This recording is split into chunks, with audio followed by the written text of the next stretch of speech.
ton that you can do, and we can suggest that people print out our top 10 recommendations, put them on your refrigerator, and whatever ones you agree with, just use it as a checklist. And if you've checked all those off, then there's plenty more. If you haven't, then don't go around wringing your hands about, oh, what can I do?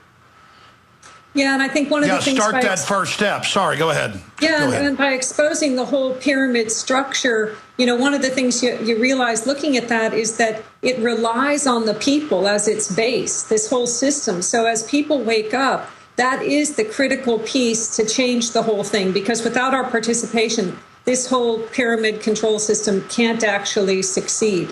And so that's what I'm seeing that I'm so excited about, because the awareness, the tools for awareness that you and we and others are creating, that's the thing that creates the fundamental shift, because it can't keep on continuing without people blindly supporting it. Voting with our dollars. We have one graphic on our website and in the film. We spent a lot of effort trying to boil the whole kind of power structure down to one picture. And, we're at the bottom going about our daily lives, and then the government is above us. Because obviously they have taken over a lot of control over our lives. But what most people don't realize, much more educated in this audience, but in general, people don't realize that there are at least 6 levels above that, where the politicians are beholden to the corporatocracy, the corporatocracy to the big banks to the central banks, and all the way up to the Bank of International Settlements, and then into the Rothschild, Rockefeller, the whole secret society command and control structure that decides our fates behind closed doors, and then comes out and runs their mandates down through the media, the military, the government, and so forth, down through that pyramid structure. But if we, through nonviolent non-participation, walk away from the bottom of that structure, literally refuse to go into these wars of foreign aggression, and refuse to put your money in those banks, and refuse to participate in the usual government structure that you've exposed so well, Alex, where they're both working for the same agenda, that pyramid not only will, but is already crumbling. So it's important that we're building really free, honest, and sustainable options to that in every domain that are not under the control of the state. And you can see that That's right. under Follow the Money at thrivemovement.com. Yeah. And in fact, guys, we can probably pull that up, that pyramid. What section of the site is that? And we'll put it up for folks watching on prisonplanet.tv. Thanks. If you go to the problem and then go to Follow the Money, there's a small version of it, and you can click on it and there's a link there. You can get a larger version. Yeah, so go to the problem section and then click it, and then click on the section click on the problem section and then click on Follow the Money. Now, expanding on this, because obviously callers and people after you're on with us, and I want to have you back up in the future to, just take phone calls, because, I think the film is very well done, and it'll get people thinking. Like you said, if you don't agree with all 10 of those solutions, I agree with most of them, then don't follow them. It's just start thinking about solutions. Start thinking about getting engaged, because the power of we the people doing little things moves mountains. Many hands make light work. And Hollywood tries to put this image of an Arnold Schwarzenegger archetype, a Hercules defeating the monsters. That's not how things are really done. It's little people doing little things together really changes things. And so the system wants you to think you've got to do it all in one fell swoop, or there's a silver bullet. Simply seeking after answers, taking action, supporting locals, supporting your community, being involved, and not feeling inadequate. Madison Avenue tries to make everybody feel pathetic, realizing you have power and value. It's that decision, that spiritual, psychological decision. Out of that, waking up just means being aware, trying to learn more, and believing you can make the world a better place. Out of that decision changes everything. But obviously, when you guys come on, people are going to say, the Gambles, that's, Procter and Gamble, who is this guy? Their New World Order. My whole point is we have to expect that,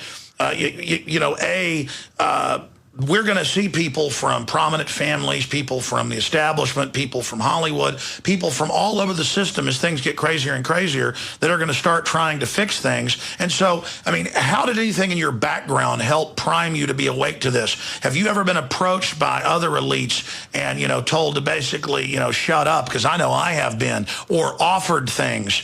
I mean, have you ever had any experiences in that realm? Well, I've been a pretty out-of-the-box thinker like you for a long time. I was, very successful in elite schools. So I was, recruited for various corporations and organizations. I was wined and dined at the Bohemian Club one day for lunch. But I realized very quick, even though I didn't understand what was really going on behind the scenes in those things, it never felt good to me. I didn't like the tenor of the conversations.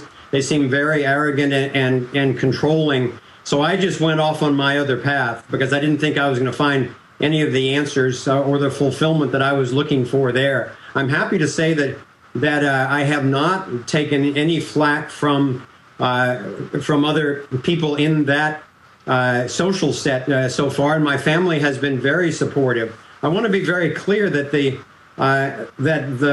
Gamble of Procter & Gamble legacy, that's a single company family, based around soap and candles. And I'm thankful for the guy who started it, that I ended up inheriting just enough money that I could basically spend my life doing this kind of research and make this kind of film. And that just about tapped me out. But it's not anywhere in the same realm as a banking family that is continuing to multiply that fractional reserve, fiat scam. Sure, they have the money machines. Thousands of corporations and carry an agenda to dominate other people's lives. Well, exactly. People always, say, hey, the elite doesn't want to mess up the economy. They're making money. Well, literally, they're making money. They print it, they issue it, and they've been able to take over the whole planet through fraud. And of course, I brought that up because COINTELPRO will just use that, or people psychologically will use that as an example to not look at it, because anybody who even has a famous name, I mean, obviously, I know about big families. Even if there was a ton of money, it runs out, it goes away. I've got that. And people are judged by their deeds, not by their name. I mean, you can go back in my lineage if people knew it and find all sorts of interesting characters, which I won't even say on air because people have a heyday with it. Yeah, go ahead. Yeah, it's true for anybody. You don't want to be defined by your relatives. And I think Thrive speaks for itself. It's what we spend our time and our money and our resources and our reputations and everything that we've put into this and risked in order to be helpful. So I think the proof is in the pudding of how are we spending our time and what are we doing with our lives, not who are our distant. Well, sure. Well, I can listen to you and I can see the film and tell you guys are, awake, enlightened folks that realize we've got a serious problem.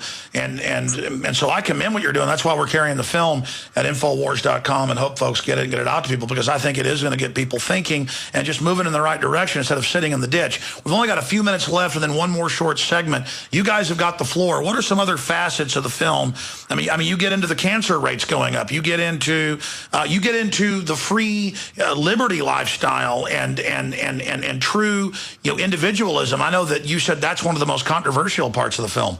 Yeah, that's what I'd love to focus on for a moment, because there is such power, moral power and integrity to the liberty movement. But a lot of people in the liberty movement are so idealistic that they're not willing to talk about transition strategies. They just, wish it would be perfect right now, and it's not. And it's not going to be tomorrow or a year from now. So I haven't found a whole lot of constructive solutions, transitions. And then, so we spent years working with some of the best thinkers that we could find to try to create kind of a business plan for transitioning that includes, I think, what some of the left has spent a lot of time and compassion on to do well, to take care of people in transition, to take care of the soil that needs to be replenished, and people who've been so damaged by a corrupt system that they don't have homes and they don't have health care and so forth. For a little while, it would be great to help take care of those most wounded, but not by creating new taxes, which is just a new violation, but by instead reducing the military budget, getting rid of the Federal Reserve, and that would literally free up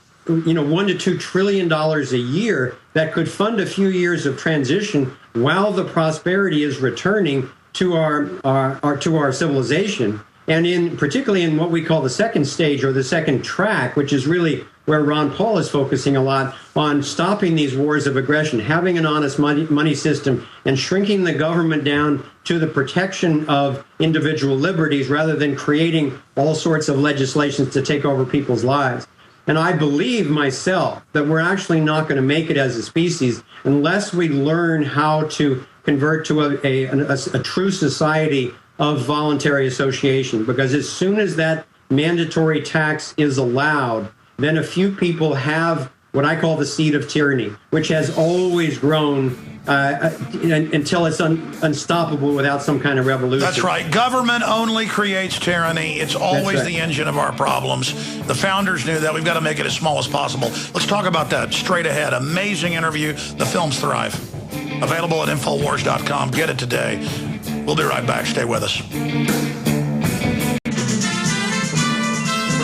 Our guests. We're going to have open phones and examine the nanny state, which is a logical conclusion of becoming dependent, coming up in the third hour for those holding. That's just 5 minutes away. Okay, continuing here with the Thrive movement. You're not just putting out a film. You've done research. You've gone out and had fact checkers, research how this world is really governed. Talk some about that research that you put in the film that really, in a very professional and well-researched manner, shows the pyramid structure, shows the elite families, shows how they're engineering this. I mean, it powerfully, again, proves this open conspiracy against free societies. Break that down for folks. Well, one of the most interesting things to me, Alex, was that through basing our work on really reputable work like yours and then having everything fact-checked, we were confident that the powers that shouldn't be would not go after the information because first of all, they can't argue with it, and secondly, they don't want people talking about it, so that they would try to undermine us with kind of baseless debunking sites and that type of thing. But the actual information itself, as you know as well as anyone, is so compellingly interlaced when you see how all the interlacing board of directors amongst the major corporations and banks and the military and so forth is so overwhelmingly obvious once you begin to see it. And then the headlines every day through things like NDAA and ACTA and SOPA and so forth, it only just keeps confirming what you've been saying for decades. So the fact-checking that we've done, the fact-checking that you've done, I think has done its job. It's created a firm foundation to the claims that we're making so that in masses now, people are going, okay, this is the story that makes sense. Now what can we do about it? And one of the ways that we've been so thrilled in the response that we're getting is especially we're getting a strong response from women and from young people. And I think especially Kimberly's presence in the film and just a tone that she set as director, directing me as narrator, kept reminding me to give the viewer their own emotional space to experience very challenging and difficult information, and at the same time to wrap the whole thing in concrete and viable solutions. And in my experience of a lifetime of activism, once the women and especially the moms take on a cause, it's going to happen. One of the things in terms of what's available on the site, we have a resource tree so that all of the materials that we used, books, videos, people, organizations, as well as the resources that others who were valuable to us use, we've made available by sector. So you can actually go down to the bottom of the homepage. There's something on the bottom of most pages. There's something called a resource tree. And when you click on it, you can explore it by sector. And then, and part of that is we want to encourage critical thinking. It's not to believe us. It's, like you said in the beginning, to go ahead and start thinking about these things and doing the research yourself. And then we even have something called reality check so that you can sort of see what's your baseline understanding of this agenda in order to then move on to engage in more leveraged solutions. Because part of what got me into this initially was to see that my experience of people didn't support what was happening in the world. I actually find that people are good and innovative and caring. And so what was it that was happening? So in addition to the resource tree, our solution strategy has a personal component for you to find out what is your own purpose and passion, because we need each person to do what they're most inclined to do. There's a place for everybody in this, and not any one person can do it all. And I think that Kimberly? Yeah. Sure. Kimberly, Foster, I know you guys have got to go, but if you can hold 1 minute, you could do 5 more minutes.